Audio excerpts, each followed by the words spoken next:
Oke. Kalau sampai saat ini menurut after reformasi, menurut Pak Anies, skor transparansi Ini masalah besar kita. masih masalah besar. Masalah besar.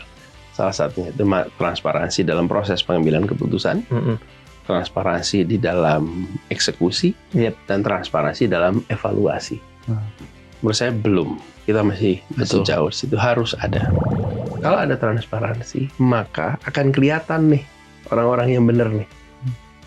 Kemudian yang kedua, yang sering saya lihat namanya meritokrasi. Meritokrasi itu artinya memberikan reward berdasarkan pada prestasi. Ya itu insentifnya di situ, sehingga orang yang memiliki karya dapat reward sesuai dengan karyanya. Makin baik karyanya, makin baik rewardnya. Posisi diberikan berdasarkan meritokrasi, bukan berdasarkan koneksi. Nah, ketika itu ada, maka orang-orang yang tak bermasalah, orang-orang yang punya gagasan, nyaman berada di dalam pemerintahan.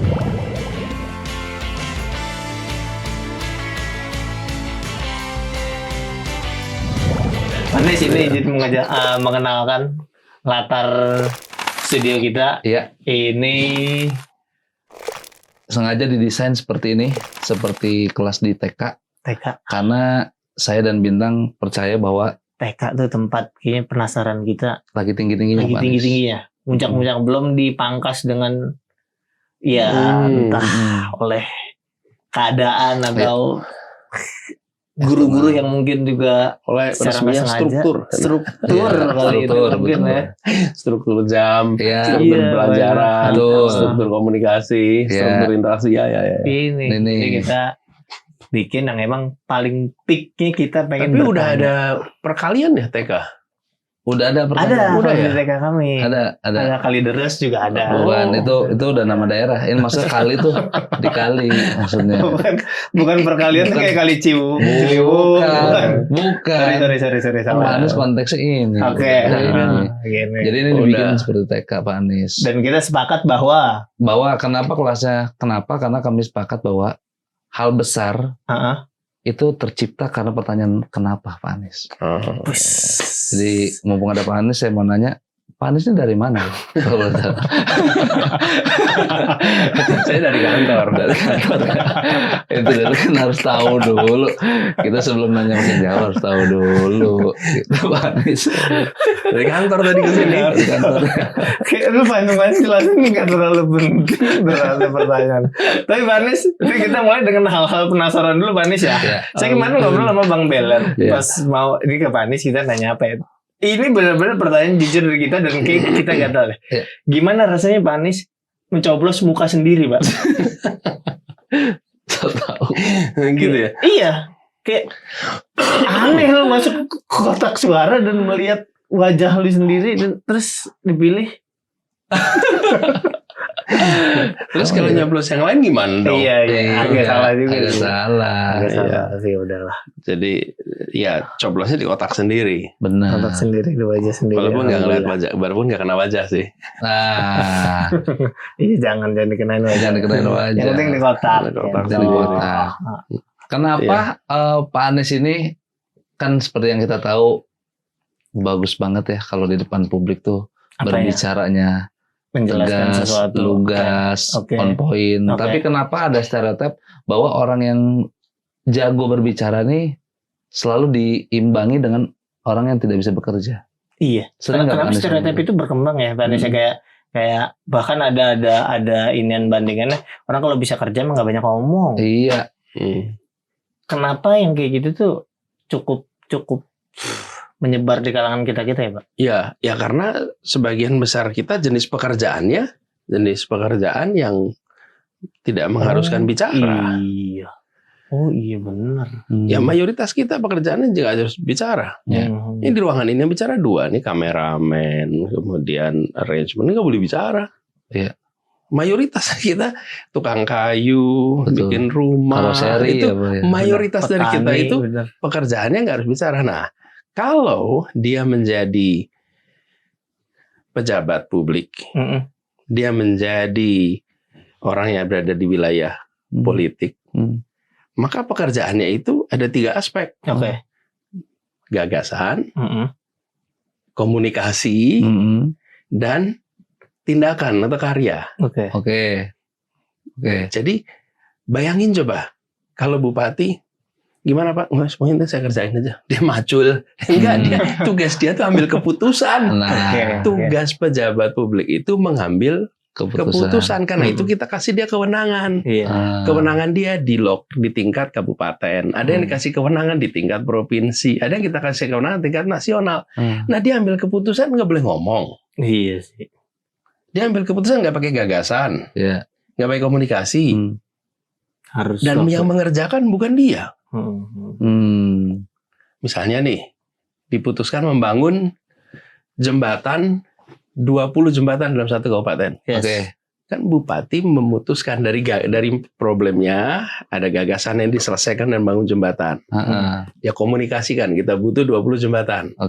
Ketika dia berkomunikasi dengan baik, jadi salah apa baik ini? Jadi baik. Jadi baik dong. Jadi baik. Lalu dia bangun 20 jembatannya dan terjadi, selesai. Itulah pemimpin yang baik. Jadi sederhananya, karena kita nggak terbiasa jenis pekerjaan yang kita terbiasa, barangkali jenis pekerjaan yang tidak mengharuskan banyak bicara. Tapi kalau jenis pekerjaan berada di wilayah pengambilan keputusan, dia harus bisa berbicara, berkomunikasi sebetulnya, dan dia harus bisa memastikan eksekusi. 2 ini sumbernya dari mana? Gagasan yang benar. Kan kita pengen dia ambil keputusan dengan baik kan? Itu. Ini juga ini nggak Pak? Tebakan saya ini melandasi Pak Anies kemarin bikin Desak Anies sebagai bagian dari ini mempopulerkan bagus tuh Pak Anies. Diskusi publik ini. Jadi betul Bintang. Kalau seseorang mau berada di wilayah publik yang akan mengelola uang milik publik, lo kita harus tahu dong gagasan dia apa, pikiran dia apa, ideologi dia apa. Caranya tanyain, suruh jawab. Sehingga dari situ kita akan bisa menilai apa yang terjadi Bintang. Saya sering sampaikan, saya tidak mengharapkan kemudian orang yang mendengarkan itu setuju 100%. Saya mengharapkan Anda menilai apa yang saya gagas dengan apa pendapat Anda, samanya berapa banyak. Kan Bintang, nggak mungkin dong Bintang setuju sama Anies 100%. Tapi Bintang bisa naker. Saya udah tanya nih sama Anies, saya setuju sama dia kira-kira 70%. Oke, saya tanya hal yang sama sama orang lain. Saya setuju sama dia 90%. Saya pilih dia dah. Setidaknya buat kami sebagai pemilih, perbandingan datanya lebih banyak. Saya bilang itu cara saya menghormati calon pemilih. Saya menghormati calon pemilih dengan cara ini loh, lengkapnya nih. Karena kalau memilih sesuatu, pengen nggak dikasih sesuatu yang ditutup-tutupi dalam karung, atau yang terbuka? Yang terbuka. Ya, nah, saya menghormati orang yang memilih. Dengan cara silakan tanya apa aja. Bagus. Kenapa? Nah, karena saya akan saya ikut proses untuk berada di wilayah publik, ambil keputusan. Nah, sekarang kalau kita nggak mau itu, terus kita ambil yang nggak kita ketahui, baru tahunya kapan? Setelah bertugas. Terus habis itu, kalau setuju ya bagus. Kalau ternyata keputusannya ngawur-ngawur, bilang, ya dulu kita nggak pernah tanya, dulu kita nggak pernah tahu. Sistem politik nggak bisa dikontrol Z. Kayak komputer. Iya kayak komputer kan kalau salah bisa dikontrol Z. Masalahnya sistem politik tidak. Ya kan bisa Anda belakang. Iya. Tapi saya sepakat sama Pak Anies tuh. Desak Anies tuh salah satu program yang fresh dan juga ciamik gitu.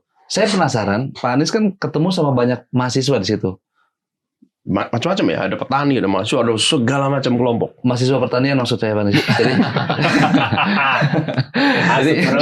Jadi banyak sekali orang-orang yang bertemu dengan Pak Anies. Saya tuh mau tanya, kebanyakan apa sih yang ditanyain ke Pak Anies tuh waktu acara Desak Anies? Oh, kalau kebanyakan segala macam. Mayoritas. Kita nggak bisa kendalikan. Nggak bisa kendalikan. Kenapa nggak bisa? Kan penanyanya random. Yep. Ya. Saya nggak tahu siapa yang bakal tanya, isi pertanyaannya apa. Ditanya hal-hal yang sangat sensitif sampai hal-hal yang sudah sering ditanya. Yeah. Jadi betul-betul nggak bisa diprediksi, Dani, apa pertanyaannya itu. Oke. Kalau saya bicara dari sebagai berbanyak tempat, apa sih yang paling sering tema muncul? Yeah. Yes. Biaya pendidikan. Oh. Soal sekolah, soal beasiswa, soal kesempatan adanya sekolah dan kelas. Itu paling sering. Oke. Terutama ibu-ibu yang tanya. Yang kedua, soal biaya hidup dan lapangan kerja. Bagaimana lapangan kerja lebih banyak, bagaimana biaya hidup bisa ditekan. Yang ketiga adalah soal bagaimana biaya berobat itu menjadi terkendali. Biaya pengobatan. Nah, seringkali pertanyaan itu bukan tentang isu kesehatan. Kan sehat itu ada promotif, ada preventif, ada kuratif. Tapi yang paling banyak diomongin kita kenyataannya nih. Betul. Tentang pengobatan. Betul. Bukan kan Pak gimana caranya biar saya sehat, bukan Pak, gimana caranya saya bisa ongkosnya bisa dibayar gitu kan. Jadi itu kenyataannya tuh. Dari tema kesehatan tuh itu. Itu yang paling sering ditanya, Yang paling sering muncul. Nah, sesudah itu tergantung. Nah, kalau teman-teman mahasiswa yang terdidik, banyak yang bertanya adalah tema-tema makro. Oh, yang besar. Ya. Bagaimana hutang diselesaikan? Kan nggak langsung kena sama kita semua kan? Oh, itu hutang dia kali Pak maksudnya. Bagaimana hutang saya itu maksudnya Pak. Dia sebutin angka hutang negara sekian gitu. Kemudian bagaimana memberantas korupsi. Korupsi juga salah satu yang paling sering muncul. Jadi temanya macam-macam sekali. Nah, saya penasaran dengan yang pertama. Saya pernah dengar Pak Anies di beberapa tempat nyebutin perbandingannya. Dulu di zamannya Pak Harto, ya kalau pemerintah mau bisa bikin SD Impres yang sangat banyak dalam kurun waktu tertentu gitu. Penggunaan dana yang ya akhirnya dari beberapa pos kayak difokusin ke situ gitu. Ini nggak apa itu ada kaitannya dengan memang ya kasarannya ya untuk saat itu lebih jelas bahwa selanjutnya akan tetap Pak Harto gitu. Maksud saya ketika sekarang dengan proses pemilihan demokrasi yang udah lebih terang dibanding dulu, bisa nggak orang yang dengan 5 tahun memimpin tuh melaksanakan itu? Itu kan gerakan yang besar yang harus butuh waktu yang lama dan daya yang panjang gitu Pak.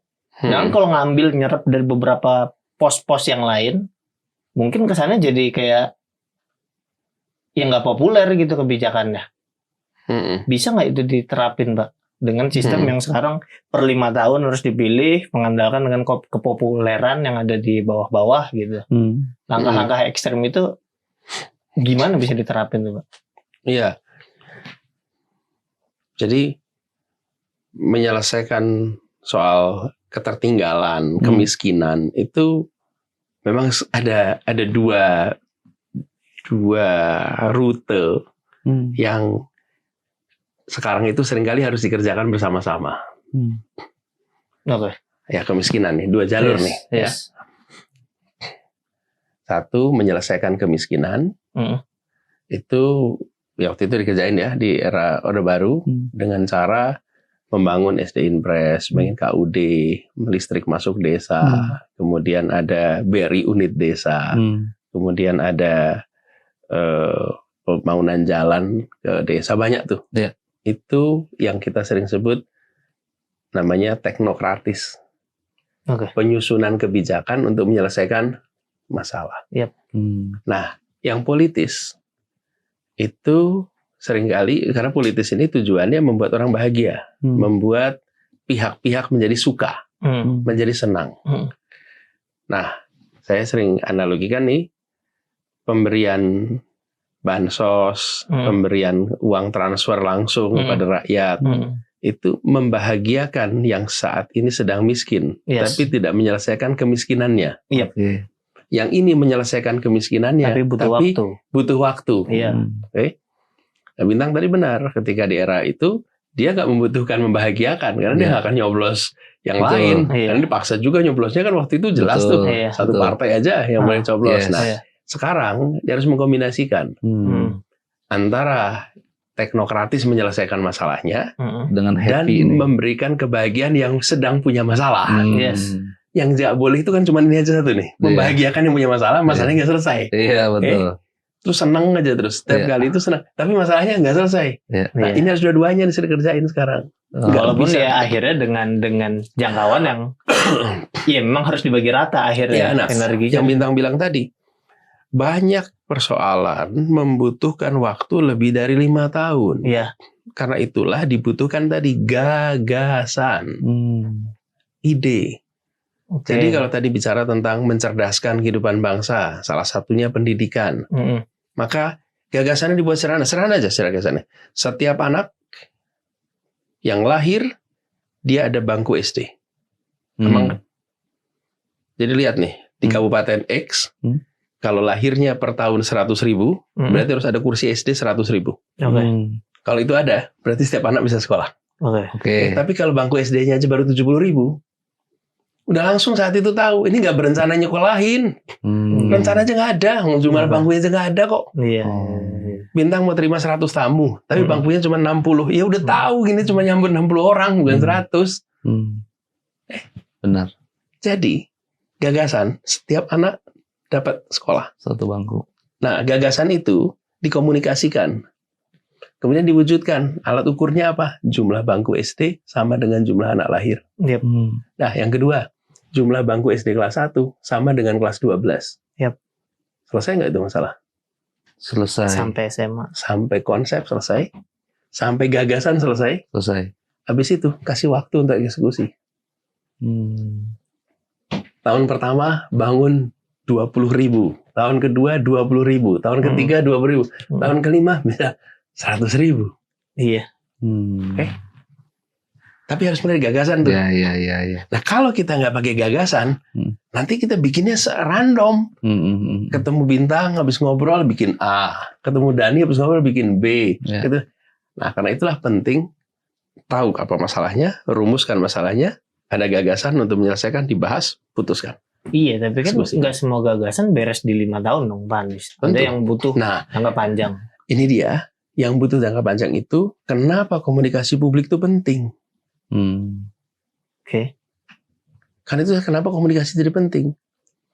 Ketika kita misalnya nih bikin SD sehingga setiap anak semuanya bisa lulus SD, itu kita bilang ini belum selesai, harus SMP SMA. Jadi Bapak Ibu sekalian, pilih orang-orang yang mau bikin SMP dan SMA. Karena kalau enggak nanti anak Bapak Ibu semuanya nggak bisa masuk. Itu dikomunikasikan. Misalnya kebijakan yang lain juga. Komunikasikan ke publik supaya publik itu ngawasin ini, jangan berhenti nih kalau ganti orang. Itulah sebabnya kenapa komunikasi itu jadi penting. Karena program itu untuk publik. Bukan program itu untuk dirinya sendiri. Kalau itu perusahaan swasta, ya itu adalah untuk si pemilik. Kalau ini adalah institusi publik, pemiliknya siapa? Ya rakyat. Publik. Siapa yang mengawasi? Publik. Nah, kalau komunikasi baik, publik tahu, publik ikut ngawal. Tapi 5 tahun nih. Iya, misalnya di yang periode 5 tahun awal, katakan si pemimpin A fokus di pendidikan, let's say di SD gitu, menyedot banyak sumber daya.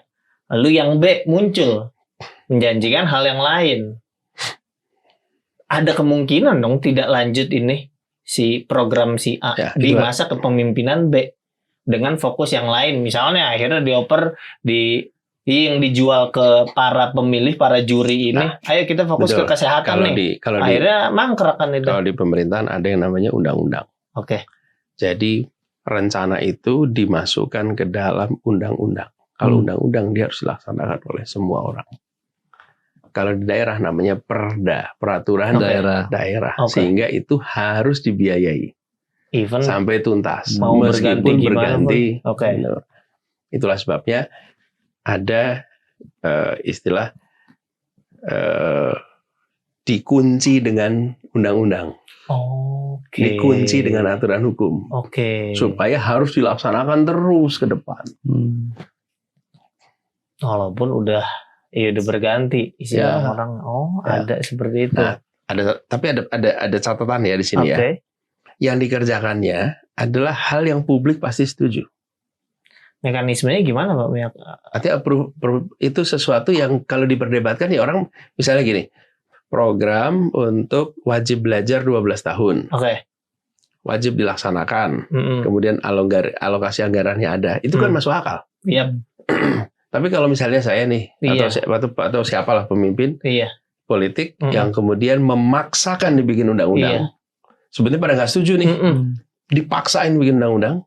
Itu bagaimana Pak? Terus ketika udah selesai, belum tentu itu bisa dijalanin. Nah, yang begini nih, walaupun dikunci dengan undang-undang, tapi kalau akal sehat, ilmu pengetahuan, kewarasan publik nggak nerima, jadi nggak akan bisa jalan terus. Tapi itu kan bagian dari kontrol publik, bukan? Iya, betul. Berarti supaya orang yang punya kewenangan gede, kekuasaan besar nggak bisa semena-mena. Kalaupun dia semena-mena, ada batasnya tuh semena-mena itu. Batasnya apa? Periodenya selesai. Habis itu dia nggak bisa maksain lagi. Jadi yang sifatnya udah dikunci dengan undang-undang pun tetap bisa dikoreksi dengan kesepakatan bersama. Ketika yang dikerjakan itu sebetulnya dipaksakan. Itulah sebabnya kenapa komunikasi penting, approval publik itu penting, kewarasan publik itu harus diterima supaya kebijakan itu berkelanjutan. Tadi saya bilang kan nomor 1 malah approval publik kan. Habis itu baru dikunci dengan hukum. Sehingga melihat memang ini bagus, dia harus terus. Tapi dikunci hukum tapi bermasalah. Semua orang bilang udah tunggu dah sampai periodenya selesai, habis itu mandek juga kok. Oke, Manis, menarik nih. Kemiskinan, pendidikan dan kesehatan itu masalah di negara ini. Apakah ada skala prioritas yang mana yang lebih didahulukan? Kalau ada indikatornya apa tuh? Sekarang ini udah seperti jadi satu. Sehingga nggak bisa dipisah-pisahin aja. Jadi soal kemiskinan dalam jangka pendek harus diberesin. Karena orang tetap harus makan. Betul. Tetap harus minum. Tetap harus bisa hidup. Betul. Jadi mereka yang berada di dalam batas miskin sekali yang nggak punya apa-apa, ya ini harus dibantu. Mereka yang punya potensi untuk bekerja, maka dia dimasukkan ke dalam sistem tenaga kerja kita. Ikut di dalam pasar tenaga kerja. Ikut bekerja. Caranya apa? Bikin lapangan pekerjaan. Betul. Atau dimasukkan ke dunia usaha lah kira-kiranya. Supaya bisa berkarya. Jadi itu menyelesaikan persoalan jangka pendek. Tapi ini nggak akan pernah selesai kemiskinannya kalau anaknya tidak terdidik. Kalau dianya juga nggak mengalami upgrading. Karena itulah kenapa pendidikan bagi mereka yang miskin menjadi penting sekali. Untuk pendidikan itu sampai tuntas. Supaya dia memiliki kompetensi dasar untuk bisa ikut di dalam kegiatan perekonomian kita. Dengan dia punya kompetensi itu, dia bisa ikut perekonomian kita. Dia bisa mendapatkan manfaat dari ekonomi kita. Kalau dia nggak punya pendidikan, dia nggak punya kompetensi yang dibutuhkan dan yang bisa ditawarkan. Bintang. Ketika tidak memiliki jasa SMA, maka mencari kegiatan formal jadi sulit kan? Sangat sulit. Nggak bisa, udah ngalamin sendiri itu. Lalu apa yang terjadi? Saya punya kompetensi. Kompetensi saya di bidang komunikasi jenaka. Kompetensi itu dikembangkan. Apa yang terjadi? Masuk ke dalam pasar sekarang. Bikin production house. Bikin podcast. Bikin itu namanya dia punya kompetensi, ikut di dalam perekonomian. Namanya perekonomian digital. Lalu punya pendapatan. Nah, pendidikan itu membekali secara formal.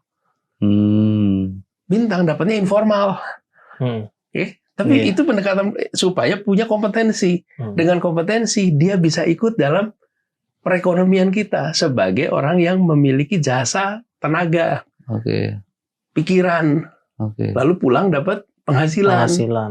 Hidup keluarga. Nah, Jadi pendidikan itu penting. Untuk kesehatan itu tadi kan saya bilang ada 3, promotif, preventif, kuratif. Tapi kan fokusnya orang di kuratif. Iya.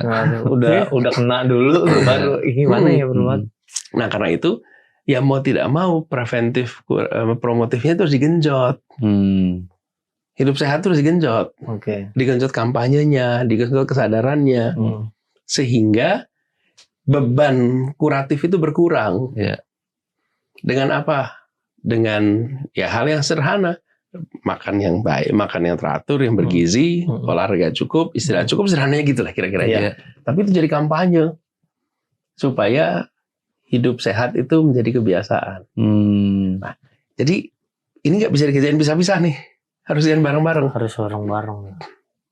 Sulit juga ya itu ya. Nggak, sebenarnya bukan sesuatu yang sulit. Ini sesuatu yang harus terkoordinir. Oke? Terkoordinir. Harus orang yang nggak pernah lihat proses production house ini, lihat ini juga rumit dan gimana ya caranya ngedit ini ya. Benar. Ini Dani ngomong bersamaan dengan itu, terus ada kamera di sini, ada kamera 3 di sini. Terus gimana nanti gabunginnya ya? Bukan, bagi mereka yang tahu ini tuh koordinasi aja. Tapi kalau emang nggak sesulit itu kenapa masih belum sesuai ekspektasi orang-orang? Saya bilang bukan sulit itu bisa dikoordinasi. Tentu harus disiplin eksekusinya. Challenging, Disiplin eksekusinya. Ini juga kita ngerekam nih sejam. Kalau nggak ada target waktu, durasi tayang, waktu tayang, jadi barang nggak nih? Nggak juga. Nggak ada. Ya kita ngobrol aja di sini. Mana postingannya? Nggak ada. Nah di situ yang namanya proses eksekusi. Nah tugasnya yang memimpin itu, satu dia ambil keputusan. Sesudah keputusan langkahnya apa? Lakukan monitoring eksekusinya. Monitoringnya gimana caranya? Laporin ke publik, biar publik ikut ngawasin. Nih sekarang begitu selesai rekaman, laporin. Di mana ada transparansi itu. Semua editor ketahuan jam masuknya, jam keluarnya, produksinya apa, ketahuan semua. Sekantor ngeliatin. Editornya belum kerja, editornya belum proses. Di foto. Foto bintang, ini editor belum mulai kerja. Itu namanya transparansi proses. Transparansi itu memastikan eksekusi berjalan sesuai rencana. Sederhana, bukan? Secara penjelasan. Itu. Tapi cara mengeksekusinya ya begitu. Begitu lakukan, misalnya nih mau bangun tadi mau soal pendidikan, mau bangun sekolah, mau ini laporan ke publik. Yang dibangun berapa, guru pelatihan berapa, tunjukin orangnya dari mana, itu terus sehingga publik monitor. Dan di kita selalu ada, kita bersyukur sekali, selalu ada warga negara yang perhatian terus. Punya waktu, ngeliatin semua. Kita senang sekali ada itu. Coba kalau nggak ada itu. Wah. Wih, siapa yang ngawasin? Di kantor juga ada tuh, ngeliatin terus. Ini editor kapan mulai kerja nih. Ini kapan mulai kerja. Ada tuh ngeliatin begitu tuh. Nah, kita butuh mereka. Karena mereka lah yang nanti akan menjadi whistleblower kalau ada masalah. Nah, di pemerintahan, transparansi itu kunci untuk keberhasilan eksekusi.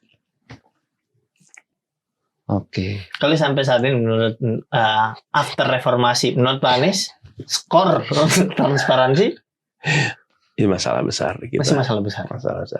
Salah satunya itu transparansi dalam proses pengambilan keputusan, transparansi di dalam eksekusi, dan transparansi dalam evaluasi. Menurut saya belum. Kita masih jauh. Situ harus ada transparansi pengambilan keputusan.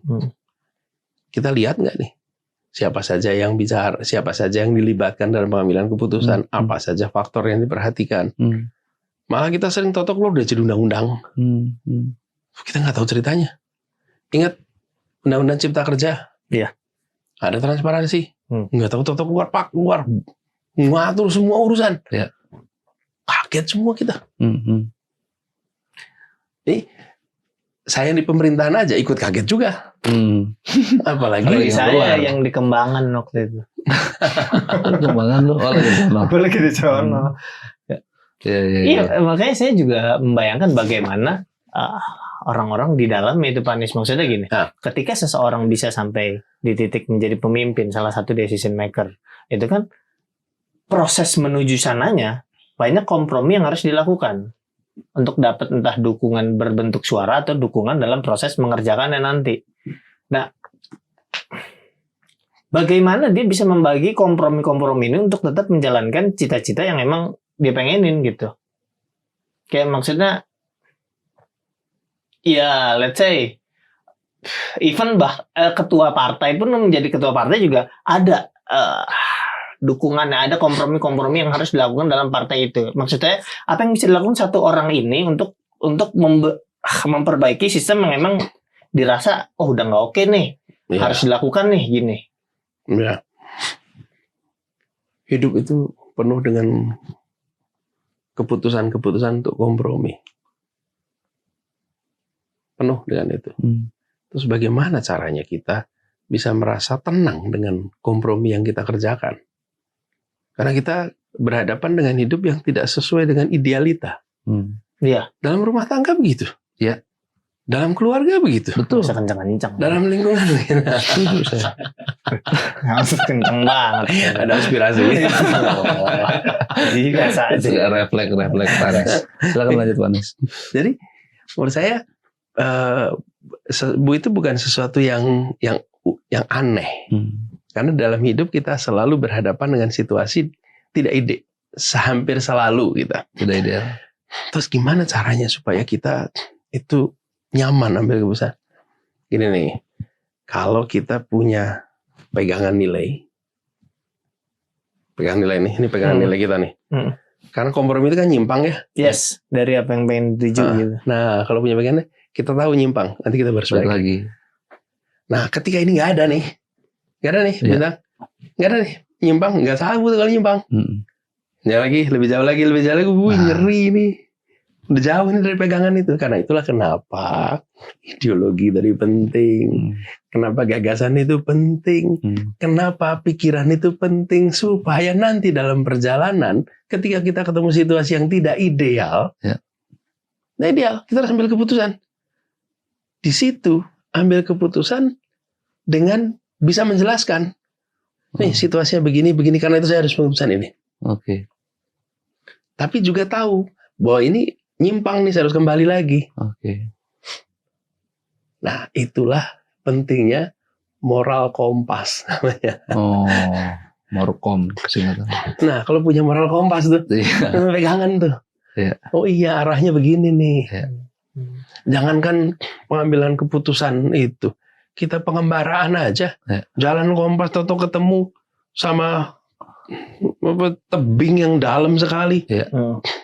Terus loncat aja dah. Ya memang tebingnya cuma 2 meter. Tapi dalamnya 8 meter. Iya.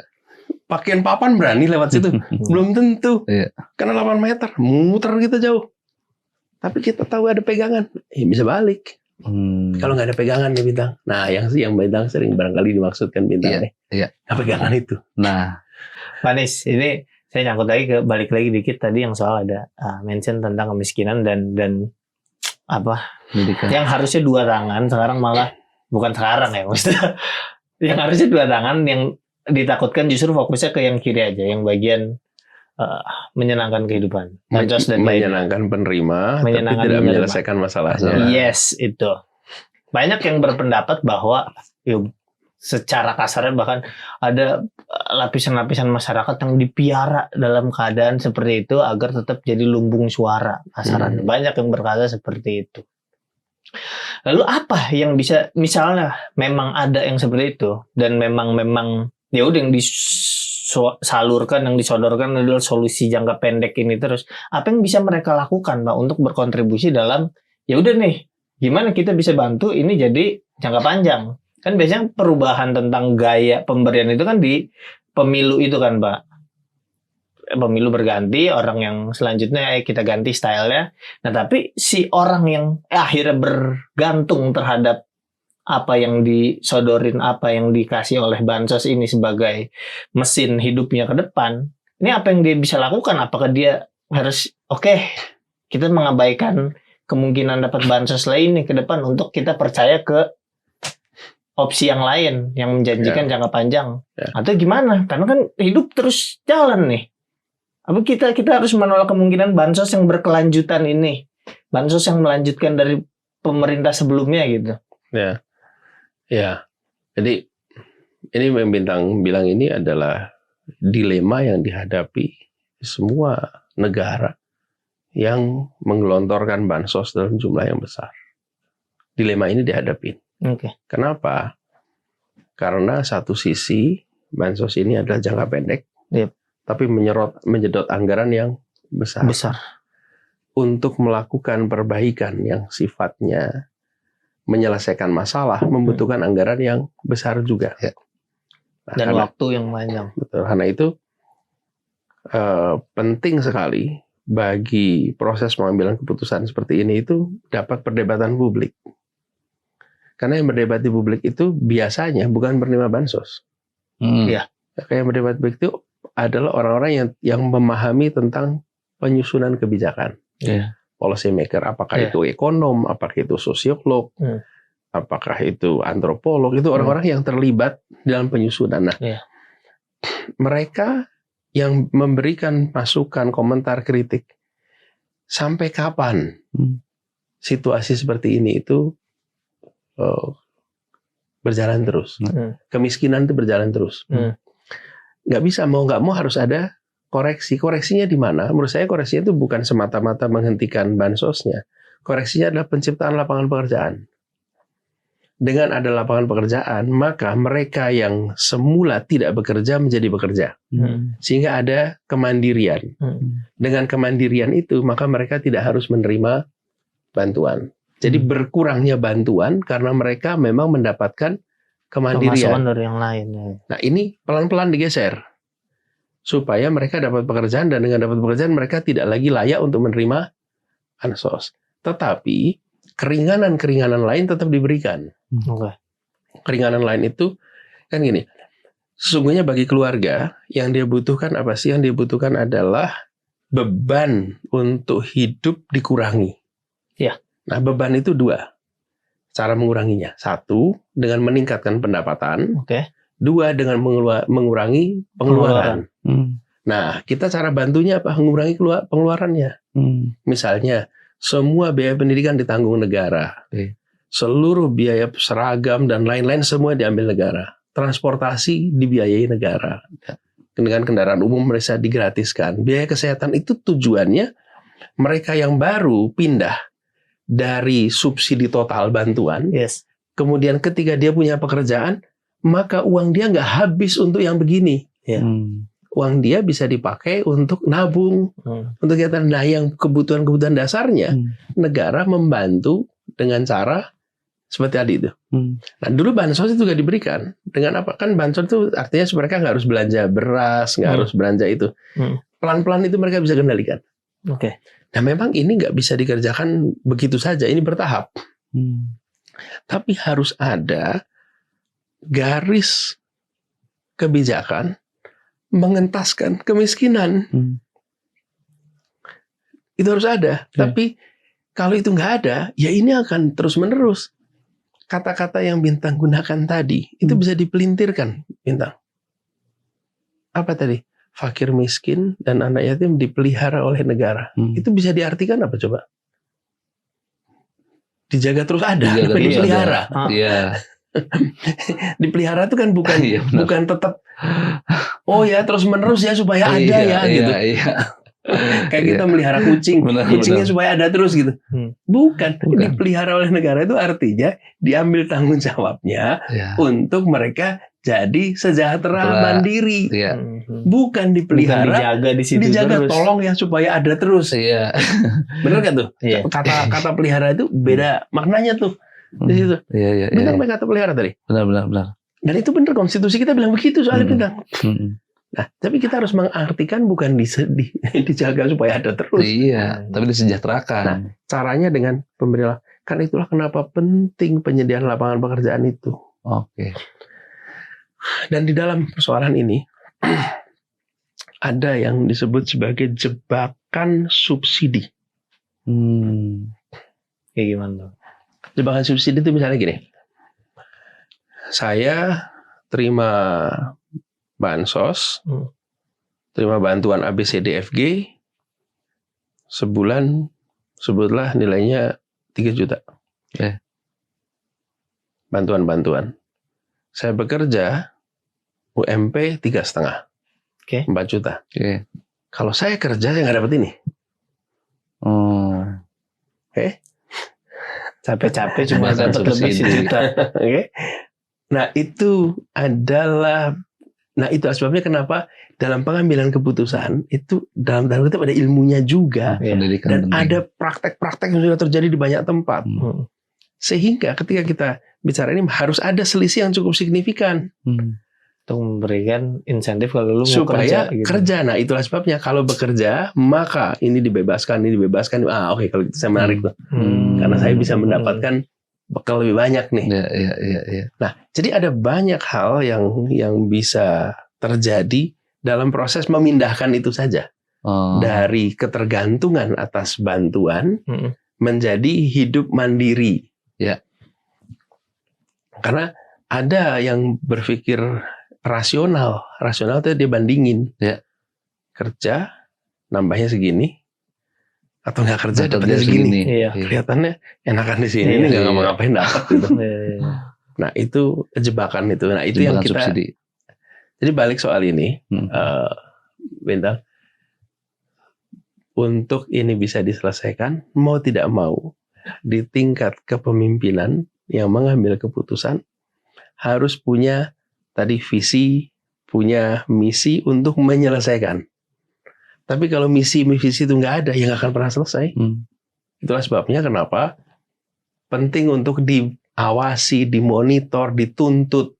Yang menuntut siapa? Yang menuntut malah justru bukan yang miskin. Belum tentu mereka menganalisa ini dengan kompleks. Yang justru yang paham ini untuk mendorong itu. Berarti lapisan-lapisan yang lain diharapkan bisa terus menggaungkan diskusi publik gitu. Dan sebetulnya bagi pelaku ekonomi, perusahaan dan lain-lain, mereka nggak kepingin kemiskinan menjadi besar atau berjalan terus. Kenapa? Karena mereka bisa menjadi pembeli atas produk-produk yang dihasilkan oleh perekonomian. Kalau mereka dalam kemiskinan, ya mereka nggak jadi pembeli. Produksi apa-apa jualannya sedikit. Itulah sebabnya kenapa bagi dunia usaha pun mereka punya kepentingan agar mereka yang hari ini berada dalam ketergantungan itu naik kelas. Karena mereka naik kelas, maka mereka jadi konsumen. Kalau jadi konsumen, maka yang berproduksi punya pasar yang lebih besar. Itulah selalu sebab ada istilahnya pembesaran kelas menengah. Karena yang dari bawahnya naik. Dengan kelas menengah naik, maka daya belinya meningkat. Makin meningkat daya beli, makin perekonomian bisa berproduksi. Makin perekonomian produksi, maka kesejahteraan makin meningkat. Nah ini tuh sesuatu proses yang satu sistem ini nih. Hulu hilir jelas ya. Iya, tapi kalau bicara tadi soal orang yang punya gagasan diharapkan ada di posisi yang oke, yang tepat gitu. Saya mau nanya ini Pak Anies, insentifnya apa buat orang-orang yang let's say jujur, yang let's say punya gagasan besar untuk masuk ke sistem politik gitu. Insentif untuk orang yang emang pengen cari duit doang kan banyak banget keuntungan yang bisa didapat dengan masuk ke politik. Buat orang yang nggak nyari itu tuh apa yang didapat? Apa yang bikin orang-orang tuh punya spirit itu tuh mau masuk ke situ? Kan mungkin kita Pak Anies jelas lebih tahu lah, kita yang di luar kan cuma dengar gosip tentang gimana realita politik di dalamnya ya, tentang bagaimana ya banyaknya gangguan kenyamanan dalam hidup yang jadi diterima. Apa yang didapat untuk orang-orang yang emang punya gagasan dan yang nggak nyari untung kayak gitu ya asal simpelnya lurus gitu ya. Sebenarnya kan yang kepengen orang-orang lurus, benar, berada di dalam politik, berada dalam keputusan itu kan rakyat kita semua kan yang kepengen itu. Bagi mereka yang mau ikut, kan mereka tanya nih, apa dapat apa nih? Kalau lurus-lurus seperti ini. Karena itulah supaya mereka bisa mendapatkan sesuatu. Sesuatu itu apa sih yang idenya bisa dilaksanakan. Sebagai sebuah karirnya berjalan dengan baik. Secara kesejahteraan juga baik. Tadi yang kita bilang, transparansi. Kalau ada transparansi, maka akan kelihatan nih orang-orang yang benar nih. Kemudian yang kedua, yang sering sekali namanya meritokrasi. Meritokrasi itu artinya memberikan reward berdasarkan pada prestasi. Ya itu insentifnya di situ, sehingga orang yang memiliki karya dapat reward sesuai dengan karyanya. Makin baik karyanya, makin baik rewardnya. Posisi diberikan berdasarkan meritokrasi, bukan berdasarkan koneksi. Nah, ketika itu ada, maka orang-orang yang tak bermasalah, orang-orang yang punya gagasan, nyaman berada di dalam pemerintahan. Nah, yang harus bikin itu siapa? Ya kita yang harus bikin itu. Kita semua nih. Supaya orang-orang baik mau di pemerintahan. Orang-orang lurus mau di pemerintahan. Tapi kalau kita nggak mendorong itu, persis yang Bintang bilang tadi, buat apa saya masuk di pemerintahan? Kita semua yang rugi. Kalau di dalam pemerintahan, orang-orang bermasalah isinya. Kita yang rugi. Jadi justru kita yang harus mendorong terciptanya itu. Karena itu transparansi penting. Meritokrasi penting. Bagi orang yang sekarang udah terlanjur di dalam nih. Udah terlanjur di dalam. Insentif untuk lurus, jujur. Mereka bisa, harapannya, bisa terhindar dari problem-problem. Udah dalam nih. Apa sih perlindungannya kalau udah dalam pemerintahan? Ikut prosedur. Taat prosedur. Lurus dengan prosedur. Itulah benteng pertahanan. Anda dibilang salah atau benar karena ikut prosedur. Udah terlanjur dalam. Nah, bagi yang belum di dalam, saya lihat satu harus pikir, sama gini. Ini yang sering saya sampaikan sama teman-teman muda sih. Kalau kita ingin berubah, ya kita harus mau mengerjakannya. Ya mungkin enggak. Kalau teman-teman sekarang, Bintang, Dani, mengerjakannya apa ya? Pakai podcast. Ini kan bentuk tanggung jawab sosial. Bentuk tanggung jawab, saya kepengen Indonesia lebih baik. Ya udah, saya bikinnya pakai cara ini. Nah, mereka yang punya kompetensi teknis, bisa di pemerintahan, bisa di swasta, tapi ide, gagasan, dan nilai tadi soal lurus jujur bisa terjaga di situ. Kita kayaknya terlalu berat kayak Pak Anies ya dari tadi udah ini. Saya mau nanya yang sederhana aja Pak Anies. Kemarin kan Pak Anies datang ke premier film Pangku. Lagi rame tuh ya Pak Anies. Terus Pak Anies memberikan review yang sangat bagus, yang sangat banyak pujian. Satu pertanyaan saya Pak, waktu film One for All kok nggak di? Sebenarnya udah lama kan nanya itu Pak. Terlalu berat Bintang yang tadi. Pak Anies sudah ngasih ide-ide gagasannya. Ini kan kita reda dulu ya kan, relax. Dalam rangka apa Pak kemarin ke film Pangku? Ya, satu film baru keluar. Kemudian ini dekat sekali sama soal kemiskinan yang kita obrolin tadi. Oh, film itu. Menyenangkan dan ditonton. Kan saya bilang itu kalau kita menonton sebuah film, itu selesai filmnya, itu ya diingat sebagian adegan, atau kepikiran oleh semua adegan, banyak adegan. Ini tuh jenis film yang ketika kita keluar tuh kita terngiang-ngiang gitu. Kemudian kepikiran.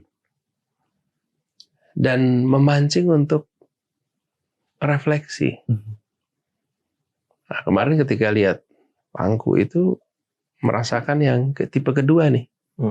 Keluar itu dengan perasaan kalau istilah Bentang tadi kompromi. Dan mereka harus melakukan kompromi, termasuk kompromi atas martabat. Kontrol dalam keterhimpitan yang ekstrim. Itu kan settingnya kalau tidak salah tahun 98 ya, 99 di masa kita barusan Krismon. Dan istilah yang digunakan Christine Hakim itu Krismon gitu ketika ngomong.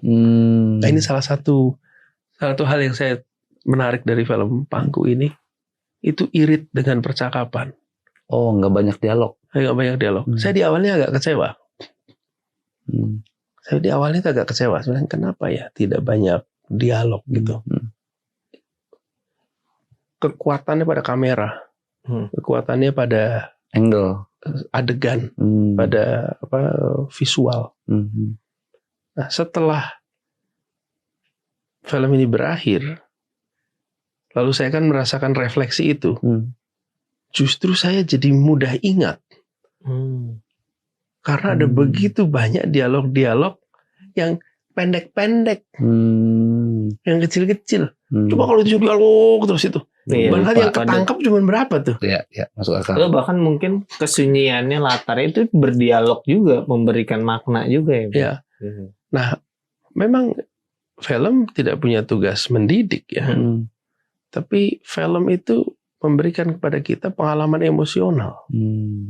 Dan pengalaman emosional itu yang kemudian merangsang kita untuk reflektif. Dari reflektif itulah muncul kesadaran. Nah, tujuan pendidikan membangun kesadaran. Walaupun film tidak punya tujuan pendidikan, tapi ketika muncul reflektif itu, membuat kita kemudian merasakan, dan yang itulah yang saya rasakan. Jadi kenapa ketika selesai nonton film Pangku itu kepikiran, dan kenapa kemudian jadi akhirnya nulis. Kalau nggak kepikiran ngapain pun lagi kita nulis. Benar. Kalau nggak kayak dibenturkan dengan kenyataan-kenyataan, kenapa kita refleksi gitu? Akhirnya Bapak nulis pulang itu. Akhirnya jadi refleksi, jadi merenung, jadi diskusi, jadi itu menurut saya semacam stimulasi. Ya, stimulasi atau sebuah gangguan, gangguan positif ya. Lupa sih namanya ya. Gangguan positif yang membuat kita kemudian jadi berpikir, harus ditulis, merenung. Jadi Pak Anies nulis Pangku 2 berarti. Karena tadi pulang dari nonton Pangku, Pak Anies nulis. Jadi saya lihat, makanya, saya merasakan nggak semuanya film begitu. Nah, terus tapi juga saya merasakan betul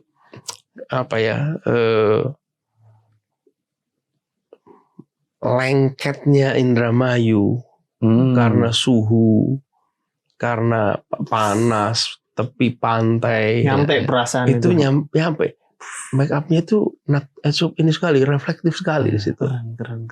Nah, saya itu bisa membayangkan karena saya sering ke kawasan-kawasan utara, nelayan. Ya memang panasnya di situ ekstrim. Anginnya pun panas. Ya, kemudian kualitas airnya yang rendah. Jadi saya kekuatan di situ, perhatian pada detail yang luar biasa. Ya, kemarin Pak Anies berarti nggak sempat nonton One for All aja. Nggak sempat nonton One for All. Makanya nggak kasih review. Tapi benar emang yang harus digarisbawahi kan tidak ada kewajiban film untuk mendidik. Lagi. Kelas kenapa kan Pak? Harus ditanya. Pak Anies, saya tarik dikit Pak Anies. Tadi kan Pak Anies sampaikan salah satu benteng terakhir Potong di Dalam adalah ya udah bertindak sesuai prosedur. Is it benar-benar safe Pak? Kayak enggak. Sekarang situasinya enggak. Tapi kalau nggak ada itu, lebih nggak punya pertahanan. Iya. Terus kalau yang harus dilakukan dong Pak, yang harusnya jadi benteng tapi nggak jadi benteng. Ya itulah masalah yang harus kita selesaikan supaya orang di Indonesia ini punya harapan untuk Indonesia nanti ke depan bisa lebih baik. Dan itu tanggung jawab siapa ya? Kalau secara konstitusional tanggung jawab yang berada di pemerintahan. Secara moral itu tanggung jawab kita semua. Tapi Bintang, itu kenyataannya hari ini. Yang mengikuti prosedur belum tentu.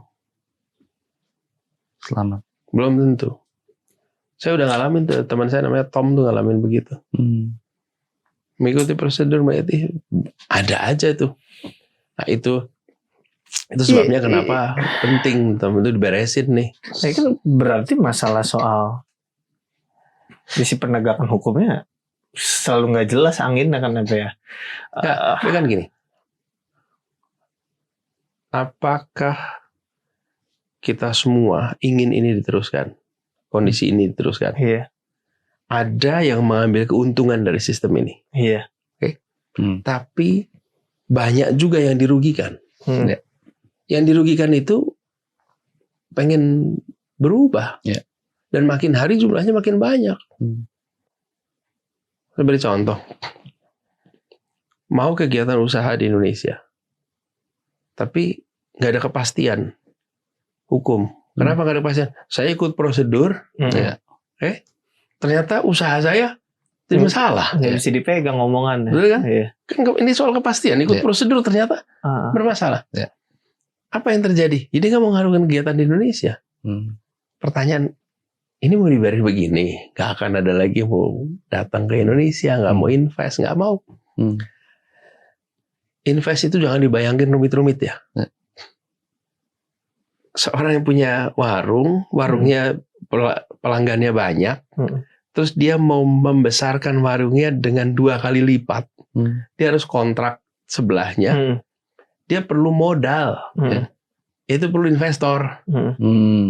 Investor dia nggak bisa itu nyewa, nggak pakai investor. Dia harus bahkan meja baru, ini baru. Nah, dari mana itu? Ya dari pihak ketiga kan, di sini nggak punya uangnya. Nah, yang pihak ketiga mau datang terus tanya, nanti ada kepastian hukum nggak nih? Ya udah perbesar, ternyata kemudian ada larangan nggak boleh, maksimal cuman segede gitu. Terus uang saya gimana nanti? Nah, itu terjadi di dalam banyak sektor hari ini. Sehingga hari ini Indonesia lagi butuh modal. Seperti juga pedagang itu, warung itu butuh modal. Yang memberikan modal mau asal ada 1 kepastian hukum. 2 transparansi proses. Betul kan? Nah, itu jadi artinya nggak ada korupsi dan lain-lain. Nah, itulah sebabnya saya melihat Bintang, masalah ini yang jadi pendorong untuk kita ada perbaikan. Karena kita membutuhkan nih. Membutuhkan. Kalau nggak gitu nggak bisa. Itu salah satunya ya. Nggak akan bisa maju berkembang. Iya, tadi saya mau mention tentang bagaimana hukum. Hukum kan dibuat atas dasar kesepakatan manusia. Lalu diharapkan itu menghasilkan perubahan dengan kalau hukum itu dilaksanakan gitu dengan oke. Cuma itu kan tadi yang Pak Anies sebutin. Kenapa? Cila Pak Anies. Ya nggak apa-apa. Gila, nyaman. Kan Pak Anies sebutin itu tentang peraturan-peraturan atau pelaksanaan hukum yang sifatnya makro. Bahkan saya pun di bawah ya sebagai warga biasa umum ya banyak menemukan aturan yang dibuat tidak dilaksanakan itu menimbulkan dilema buat saya. Maksudnya gini, apakah saya harus tetap melaksanakan peraturan ini sementara secara realita nggak ada yang melaksanakan peraturan ini? Atau saya harus mengikuti nalar saya kayaknya masuk akal untuk tidak mengikuti peraturan ini karena ternyata ya entah mungkin peraturan dibuat kurang matang hitung-hitungannya gitu. Nah itu tuh sikapnya harus kayak gimana Pak Anies? Sebenarnya kalau aturan itu baru keluar, aturan yang tidak berdasarkan prinsip keadilan, tidak memberikan rasa keadilan, tidak memberikan kepastian hukum, tidak membentuk perilaku yang positif dan baik, ya dituntut peraturannya supaya bisa dibatalkan atau dikoreksi. Namanya PT-UN. Tuntut peraturannya. Bisa dibatalin. Ini barusan kemarin ada aturan tentang perwira polisi boleh bekerja di ASN. Terus ada yang nuntut ke MK mutusin. Koreksi aturannya. Jadi ini juga bisa. Nah masalahnya kita kadang-kadang kalau berdasarkan aturan begitu nggak menggugat, membiarkan. Harusnya dibiasakan. Berkeluh kesah. Setelah berkeluh kesah, kita nggak usah jalanin aja. Ya aturannya nggak berubah, tapi tetap begitu aturannya. Dikoreksi dong.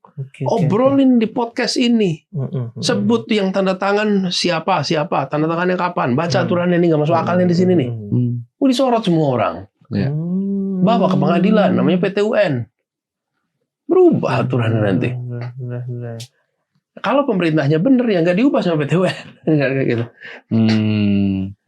Ada banyak cara untuk menggugat peraturan. Tapi kita kebanyakan memilih mendiamkan aturan yang salah. Saya itu salah satunya. Peraturan itu kan sesungguhnya cara membentuk perilaku. Tadi diberikan aturan kalau mengerjakan riset sekian jam, menghasilkan buku, menghasilkan ini, maka Anda akan bisa promosi ini, promosi itu kan untuk membentuk perilaku. Dengan begitu dia ngerjain ABCD supaya dapat ini kan gitu. Betul. Nah tapi ketika aturan dibikin itu nggak membentuk perilaku yang positif, jadi beban yang berkelanjutan, malah demotivating, ada masalah di aturannya. Benar. Kalau saya dulu, ini saya nggak tahu benar apa salah ya, Dani sama Bintang. Saya tuh pernah bilang gini, bukan berarti saya pakai nih sebagai prinsip common sense saja. Mudah-mudahan benar sih. Saya bilang kalau ada sebuah aturan, kemudian pelanggarnya itu 5%, nah berarti problemnya di pelanggar. Tapi kalau ada aturan yang melanggar 90%, berarti masalahnya di aturannya. Menarik nih. Jadi problemnya di aturannya ini. Jadi kok bisa yang melanggar 90%? Ya aturannya gimana ini? Iya benar. Walaupun saya nggak tahu secara apa kaidah hukum ya. Ini common sense saja nih. Basic aja. Iya benar. Menarik. Saya ketika ngatur kota Jakarta saya bilang ada aturan pelanggarnya berapa persen? Pelanggar 60. Ya berarti masalah di aturannya dong. Masa yang melanggar 60? Kalau melanggar 5% ya berarti orang itu. Salah. Oh iya benar. Menarik. Saya kasih contoh nih. Ini jalanan nih. Ini taman nih. Oke. Terus rumput semua nih. Rumput. Ketika rumput semua di sini, terus dibilang dilarang menginjak rumput. Ya. Jadi orang yang di sini kalau mau ke sana harus jalan begini nih. Oke. Apa yang terjadi? 90% orang ngelanggar nih jalan di sini. Oh iya benar. Ya aturannya salah. Harusnya bikin apa? Jalan setapak nih pakein batu di sini. Lewat tuh. Iya benar. Iya. Maka nggak jadi melanggar. Benar. Kasih jalannya setapak di situ. Habis itu orang jalan. Tapi kalau aturan nggak masuk akal ini, yang tadi Bintang bilang, saya ikutin nggak masuk akal. Saya langgar. Namanya melanggar aturan. Iya. Begini. Aturan nggak boleh. Dilarang menginjak rumput. Itulah sebabnya kenapa aturan terus masuk akal. Aturan terus berdasarkan keadilan, berdasarkan kepastian hukum. Nah itu contoh dilema yang kadang-kadang kita sering hadapin. Itu yang dilarang menginjak rumput itu kan biasanya ditancepinnya di tengah-tengah rumput ya Pak Anies ya. Nah itu berarti dia nginjak rumput. Enggak, belum tentu. Kan bisa kayak Mission Impossible dari helikopter. Atau sebelum rumput itu jadi. Jadi dia udah naruh di situ. Tapi sepakat saya. Sepakat. Benar. Teori penjelasan saya. Sama ada satu lagi Bintang yang menurut saya di era sekarang itu lebih menantang. Hal yang sifatnya inovasi selalu mendahului regulasi. Oke, iya. Regulasi dibuat karena ada dampak dari inovasi. Ya. Jadi ketika inovasi jadi, belum ada aturannya. Ya. Wah, di situ tuh dilema tuh. Gimana nih yang ngaturnya nih? Sementara dunia sekarang penuh dengan inovasi. Bung, cepat. Kecepatan membuat inovasi nggak sesuai dengan kecepatan membuat regulasi. Betul. Oh iya benar. Benar. Wih, ini menurut saya ini tantangan terbesar itu sekarang di sini nih. Ya. Betapa inovasi-inovasi muncul. Betul. Saya ingat misalnya nih contoh. Ketika ada ojek online. Iya. Itu inovasi. Iya. Pertanyaan, yang ngatur kementerian mana ya? Oh, ini perdagangan. Ini kan perdagangan nih. Ya. Antara dua pihak nih. Oke. Atau ini urusan perhubungan. Apa ini urusan digital? Nah. Wih, itu langsung sebentar nih gimana nih ya? Oke. Kita ketemu banyak sekali problem-problem hari ini yang muncul karena kecepatan inovasi itu tinggi. Nah, makin ada sandaran pada ilmu, makin cepat kita menyelesaikan persoalan ini. Makin kita nggak memakai ilmu, makin ketinggalan kita. Oh, benar. Nah, karena itulah yang di policy itu harus hormati itu ilmu itu, pakai itu. Bandingin banyak negara, gimana negara lain ngatur, gimana terobosannya. Sekarang ini jadi bukan hanya soal conflicting, aturan yang conflicting nih. Kalau conflicting kan namanya masa lalu. Hari ini kita ketemu conflicting yang bukan karena masa lalu. Masa depan. Karena inovasi. Inovasi. Setuju saya. Ini contoh nih, ojek online. Bingung nih ngaturnya. Apa ini tenaga kerja? Banyak banget ya. Ini bukan tenaga kerja kan, mereka dipandang independent partner. Iya, berarti perdagangan. Yang diurusin adalah kegiatan transportasi. Ini berarti masuk dalam jasa transportasi di bawah Kementerian Perhubungan. Ini transaksi semuanya dikerjakan secara digital. Itu Kominfotik. Betul. Tapi ngumpul di satu itu. Go green sih memang. Cuman kalau ngumpul di satu titiknya go green. Cuman itu benar regulasi mendahului. Jadi saya selalu sampaikan, inovasi selalu lebih cepat daripada regulasi. Karena itu tanggung jawab dari yang membuat regulasi mengikuti kecepatan inovasi. Dan lalu mau terus-menerus melakukan penyempurnaan regulasi. Jadi harus siap untuk bilang, oh ternyata regulasi yang kemarin keliru. Oke, harus update terus gitu. Sehingga dia memberikan kesempatan inovasi itu berkembang terus. Kalau nggak, inovasi berhenti. Pindah tempat. Pindah tempat. Nggak ada perlindungan, nggak ada kepastian hukum, nggak ada kemana saya. Betul. Hari ini anak muda yang bikin inovasi banyak sekali. Banyak. Dahsyat. Seluruh dunia hari ini ngadepin masalah ini. Iya benar. Iya. Tapi regulasinya kadang jadi menghambat ya. Sepeda listrik contohnya Pak di rumah saya tuh. Waktu masuk sepeda listrik itu kan regulasinya belum jelas nih. Belum jelas. Boleh dipakai sama anak usia berapa, boleh dipakai sejauh mana. Karena sepeda listrik itu nggak ada bunyinya kan. Benar. Itu di kampung saya Pak, sepeda listrik dibawa sama anak-anak kecil ke jalan raya.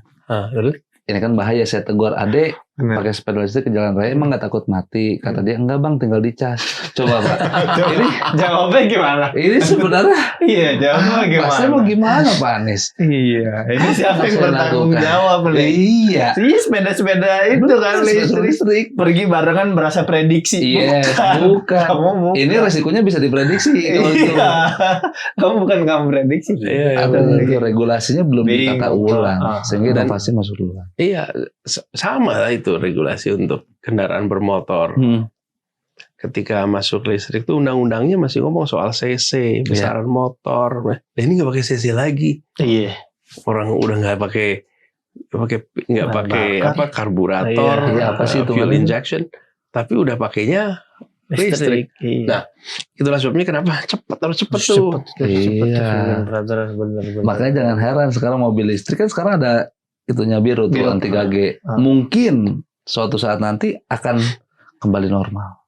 Oh, semua jadi kayak semua gitu. Jadi gage. Udah dibeda-bedain gitu. Nah, ini mungkin yang begini-begini ini ya mengharuskan kita terbuka untuk perubahan. Yes. Betul. Aturan yang conflicting aja bisa diubah, perlu diubah, apalagi inovasi yang nggak ada aturannya. Yes. Harus betul. Saya terbesit Pak Anies. Saya sering cukur di tempat cukur saya, barbershop itu, ada tulisan di kaca bawahnya tuh. Mau rapi, jangan harap cepat. Mau cepat, jangan harap rapi. Mau rapi dan cepat, jangan harap murah. Itu Pak Anies. Tertarik nggak Pak Anies cukur di sana?